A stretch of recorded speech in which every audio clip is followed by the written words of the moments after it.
journalist, freelance journalist. Love your work, Dom. You've been killing it. You've been keeping people. You've been keeping them honest. It's so easy with the mainstream media that have a stranglehold on on television networks, but we're seeing a shift in culture of covering current news, covering current events, where people that care about the direction of our nation can cover what's actually going on. And I want to bring up Dom up here, thank him for all his work, and let him have the spot up here to make his voice heard like he usually does. We know you're not afraid to mince words, and I appreciate you having up here, sir. Thank you for having me. All right. So we're going to be talking about some things about the Second Amendment and the propaganda that's been going viral.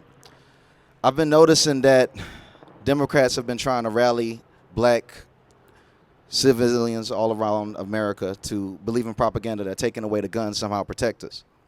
But it was also the Democratic Party that started the KKK. And I say that to say this, that Dr. King, when his house was first hit with the firebombing, the first thing he did was apply for a gun permit. It was denied by the authorities, which was also liberal. Robert F. Williams, he actually had an NRA charter and was the president of the entire group. And it's stated on multiple documents that he partnered with the NRA solely for the reason to combat Democratic KKK. So what was then is now. If they were allowed to take away our guns, it would be the hoods that would be affected the most. Somehow they've convinced black Americans to believe that they aren't pro 2A. If you look at any of our rap videos, anything with our culture, we might not have a picture of us hunting beside a deer, but we have pictures of us with extendos, and suppressors on our weapons. That's American as it get. So somehow they've got people to believe in the propaganda that that's not who they truly are.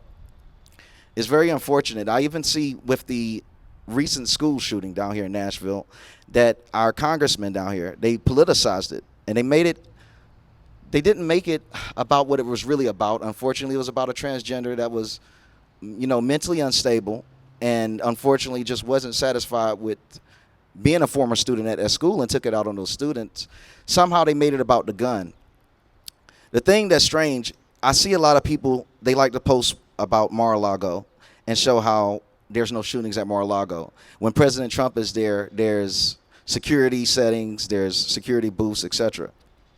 I don't think there's anyone that's pro 2A is opposed to having armed security at the schools to make sure, because it's proven that school shooters or any mass shooter, they look for a location that has guns restrictions. That way they have a longer time to, reign their chaos. I feel like if we did have armed security, you would see a whole lot less shootings. Opposed to what people are saying to take away the guns, I feel like we need more, but to be in the right hands. And it protects not just white Americans, Hispanic Americans, Asian Americans, but black Americans as well. We are all protected by the Second Amendment. It's the way that we earned this country. The day that we give away our guns, they're going to invade our nation. And the first place they're going to start is the impoverished neighborhoods. They're going to implement themselves into the poor society because it's the easiest one to enter and to conquer and to dominate. And once they do that, they head for the middle class and the high class families. So black people very well need to be armed. And it's without a doubt, it would be the hoods the first place that they go to take the guns. And another thing is for black people, it doesn't really make sense that they want to take away or get them to advocate taking away guns because they don't even take up a majority of the school shootings. So the black families really wouldn't even have to take away the guns if we're just being honest. It makes no sense. They're killing each other. And Democrats really don't care about blacks killing each other. I mean, they benefit from the school to prison pipeline. That's why they have deals with record labels. So it's never truly about, the betterment of our nation, but just to increase the dependency on government. A powerful nation is a nation that doesn't have to depend on government, which is the same reason why they bombed Black Wall Street. Black people didn't need government, and they were showing other civilizations in America that they don't need government too. So what they do, they bomb them and they make them dependent on government and make them vote blue. I feel like we're in an era where those narratives don't hold weight anymore, where we're winning the information war, and it's a testament to everyone that's out here fighting. And I'm just excited for where we're going to get. But, I just came up here to speak for a few minutes. Hold up your time. Just speak about the propaganda that's going on and how we're winning this war overall. Thank you for having me.